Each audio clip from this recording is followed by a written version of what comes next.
नमस्कार दर्शकों, आपका हार्दिक स्वागत है हमारे आध्यात्मिक सफर में, जहां आज हम प्रस्तुत कर रहे हैं गरुड़ पुराण का 3रा अध्याय। इस अध्याय में बताया गया है कि मृत्यु के तुरंत बाद आत्मा की यात्रा कैसे प्रारंभ होती है और उसके प्रारंभिक अनुभव क्या होते हैं। साथ ही यह अध्याय कर्मों के प्रभाव और उनके प्रारंभिक फल की झलक भी देता है। ये ज्ञान न केवल मृत्यु के रहस्यों को उजागर करता है, बल्कि जीवन को समझने और उसे सही दिशा में जीने की प्रेरणा भी देता है। तो आइए इस गूढ़ और रहस्यमय अध्याय को समझते हैं गरुड़ पुराण की दिव्य दृष्टि से। वीडियो को लाइक करें, शेयर करें और हमारे चैनल को सब्सक्राइब करना न भूलें, ताकि आपको हर नया आध्यात्मिक ज्ञान समय पर मिलता रहे।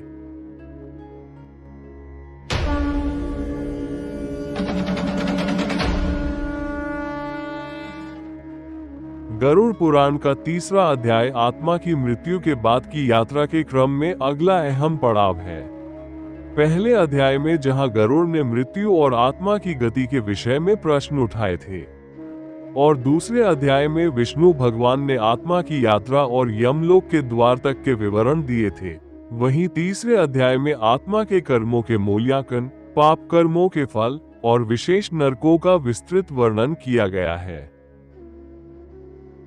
यह अध्याय मनुष्य के पापों का वर्गीकरण करता है और यह भी बताता है कि प्रत्येक विशेष पाप के लिए कौन सा नरक निर्धारित है तथा आत्मा को कैसी सजा मिलती है। यह अध्याय केवल डराने वाला नहीं, बल्कि चेतावनी देने वाला और जागरूकता पैदा करने वाला है, ताकि मनुष्य अपने जीवन में पापों से बचे। चित्रगुप्त का लेखा जोखा। भगवान विष्णु गरुड़ से कहते हैं कि जब आत्मा यमलोक पहुंचती है तो चित्रगुप्त, जो यमराज के मुख्य सचिव है, उसका संपूर्ण कर्मफल प्रस्तुत करते हैं। चित्रगुप्त के पास हर जीव की जन्म से मृत्यु तक की क्रिया, हर छोटा बड़ा पाप और पुण्य, हर विचार, शब्द और व्यवहार तक का ब्यौरा होता है। ये लेखा जोखा ही आत्मा के अगले पड़ाव को तय करता है। नरकों की अवधारणा और विवरण। इस अध्याय में विष्णु भगवान नरकों, नरक लोकों का वर्णन करते हैं, जिन्हें यातना स्थल कहा जाता है। गरुड़ पुराण के अनुसार मुख्य नरकों की संख्या 28 होती है और उनके अलावा कई उप नरक भी होते हैं। कुछ प्रमुख नरक और उनके पाप कर्म इस प्रकार है। तमिस नरक, जो लोग धन की चोरी करते हैं, किसी का धन बलपूर्वक हड़पते हैं, उन्हें इस नरक में भेजा जाता है, जहां उन्हें अंधकार, भूख और मारपीट का सामना करना पड़ता है। अंधत्मिश्र, जो अपनी पत्नी या किसी की स्त्री के साथ विश्वासघात करते हैं या धोखा देते हैं, उन्हें घोर अंधकार और पीड़ा में डाला जाता है। रौरव नरक, जो निर्दोष जीवों को पीड़ा देते हैं, उन्हें इस नरक में भेजा जाता है। वहां उन्हें जीवित जलाया जाता है और रौरव नामक सर्प जैसे प्राणी उन्हें काटते हैं। महारौरव, जो दूसरों को जानबूझकर सताते हैं, उन्हें और भी बड़े रूप में दंडित किया जाता है। कुंभिपाक नरक, ये सबसे भयंकर नरकों में से एक है।